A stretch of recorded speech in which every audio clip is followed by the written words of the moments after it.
Hello, this is Jean, Pow Barabajaggle. Um, I need to make a video, but I haven't done that lately, so this is going to be real off the cuff. I haven't thought it out very well. I've seen a couple concerts lately, and I kind of wanted to do some sort of mini combined review of them. I was lucky enough to get to see Paul McCartney, who I'd never seen. I've seen Ringo a number of times with the All-Star Band. I want to say I think I've seen the All-Star Band something like 5 or 6 times over the years. But I hadn't seen Paul, and I wasn't going to buy a ticket because I was just trying to talk myself out of it. And finally, I told myself, you are going to so regret it if you don't go see Paul. So I bought a ticket. I was one row from the highest row in the stadium, but it was so worth it. Great show. I really enjoyed it.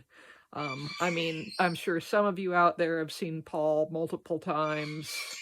I hadn't ever seen him, so the fact that, maybe there were some things in the set list that other people are kind of tired of worked fine for me, and just the whole band was incredible, which really helped because, yes, he kind of had a wobbly voice these days, but to me it really didn't detract that much. Just a few things where he was doing kind of ballads on his own, like Blackbird or something. But, I'm going to give him a lot of slack, and it was great. It was great. I thought it was a pretty well-balanced show. He sounded great. His band sounded great.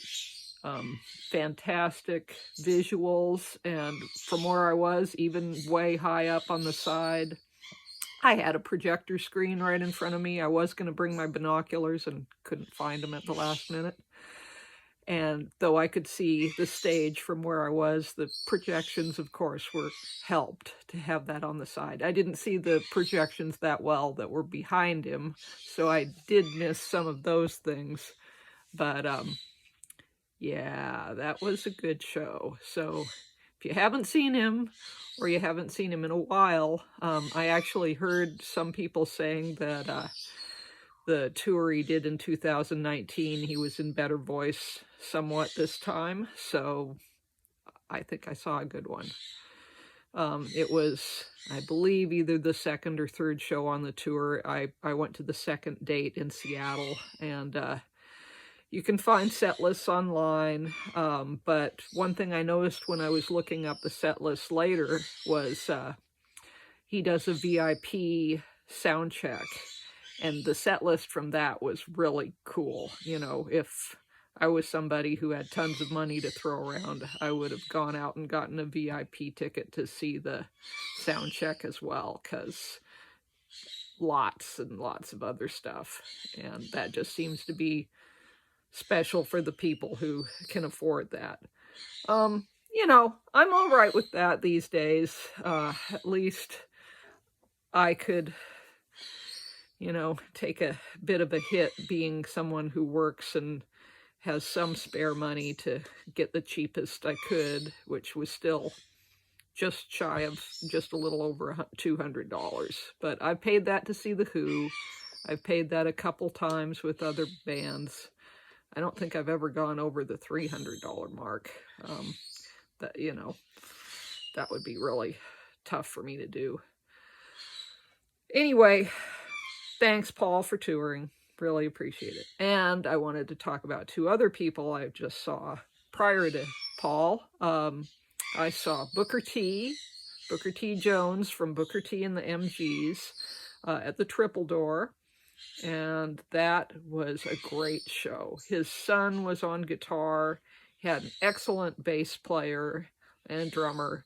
And just really good to go through a lot of those classic Booker T instrumentals, and kind of jogged my memory as far as being a record collector, because I thought I had a Booker T collection and I didn't. So immediately after the show, I went and got like a 5-disc CD budget pack ordered, so I'm going to be glad to be getting those original albums in one of those 5 CD reissue things.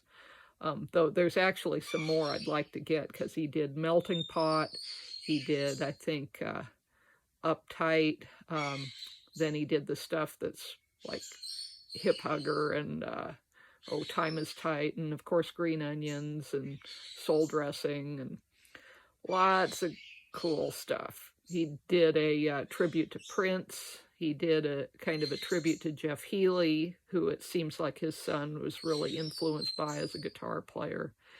And he had that Hammond organ out there with the Leslie speakers, and oh, that was super cool. And he just sang really well. I mean, I really should go pick up some of his solo albums with him singing, because he was an excellent singer. And of course, you don't get that on those classic MG 60s Stax songs.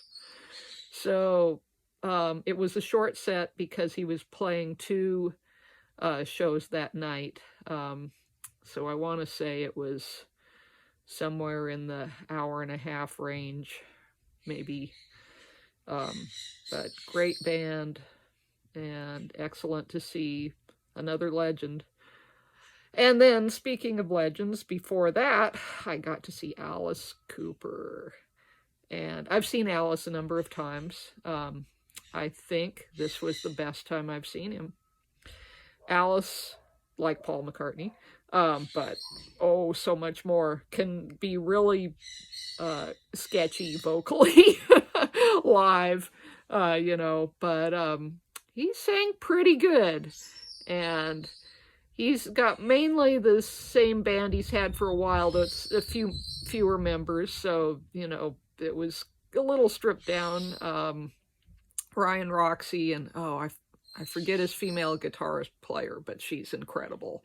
She's kind of, over-the-top metal posing stuff, but that's what this show was about, just kind of being a big theatrical production. And that's what was so great, is this was a Alice Cooper show that really had a lot of the stage extras that it hasn't for some time. So I saw a pretty good one in the late 90s in Vancouver, BC.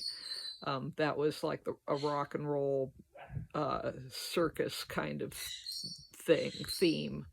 But this one was better. I don't even want to give too much away, but it's kind of what he's been touring since right before the pandemic. There were some of the same stage things, but Billion Dollar Babies was a trip. And there's the execution at the end, and his wife Cheryl is the main dancer now. I didn't realize that at first, because I figured it was still his daughter Calico as the female foil dancer. But yeah, it was really, really good. Alice really makes me feel happy to see him live. He's really hilarious if you have a kind of a sick sense of humor and just feel like you need to go see Alice Cooper. Please do. He's like way better than a number of times I've seen him between, the 90s and now. And I get a little frustrated that he's kind of taken his role to be this metal icon, because to me the Alice Cooper band from the 70s was more of a hard rock band than a metal band, and kind of the whole metal thing kind of adopted him. But whatever, he did a lot of the 80s metal songs and that I wouldn't expect him to ever do, and they're really kind of great, funny songs in the long run. And then, lots of the classics too. So it was really a good show. It's not fair to compare Alice and Paul McCartney, but I think I had as much fun at both shows equally. So that's my little concert review. I have another big show on the horizon. I bought a ticket to see Bob Dylan at the beginning of June. And then I'm going to also go see NRBQ in August. I might see something between now and then. I was going to see Kraftwerk, but I am not going now. I'm trying not to go to concerts as much as I have in the past. And I'm trying not to buy records as much. I'm actually trying to buy instruments because I just figured this year, maybe a little into next year, I'm going to get myself some instruments I've always wanted. And to do that, I got to cut back on obsessively going to concerts and buying records. I've seen a lot of the people that I need to see, but I haven't seen Paul McCartney. So I kind of, you know, and I only saw Bob Dylan once. I saw him with Tom Petty. But actually, it wasn't that incredible of a show from my perspective at the time. I was kind of expecting more out of Bob Dylan. And I'd seen Tom Petty several times during the 80s, and other ones I saw were better. So I don't know what it was. It might have been I was just too far back in that show or something, had other things going on. But I feel like I should just see Dylan again while I can this time, and I'll probably really enjoy it. I'm going to go with a friend of mine who's a huge Dylan fanatic. She's thrilled that I'm going. So even though that was something in the $400 range for 2 concert tickets, really, suddenly, I'm glad I spent the money.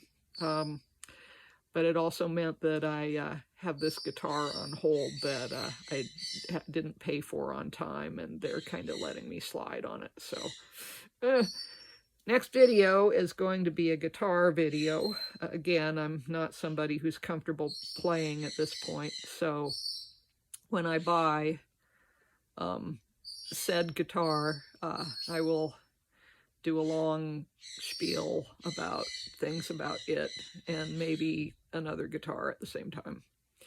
Yeah, it'll be interesting. I think it'll be interesting to me. I don't know if you guys are interested in all that, but I'm kind of in this learning process right now where I want to do a little bit of instrument collecting while I can, while I have a job where I've got a small amount of spare money to be able to do that. And I'm just obsessively watching like YouTube videos and reading articles and shopping, you know, learning about this one and being really enthusiastic about it one day and then jumping to this one. It's as bad as I am with records usually, but it's far more expensive for my budget. But, you know, you got to do that when you're 55, I think. Anyway, I'll talk more about that on the next video, and hope you enjoyed this. You know, I wish I could really run down the songs and a bit better, but I've seen some videos where other people are reviewing far better than me, like especially the McCartney videos. I think talking about Booker T. Jones is important because you should go see him. You know, he was really good.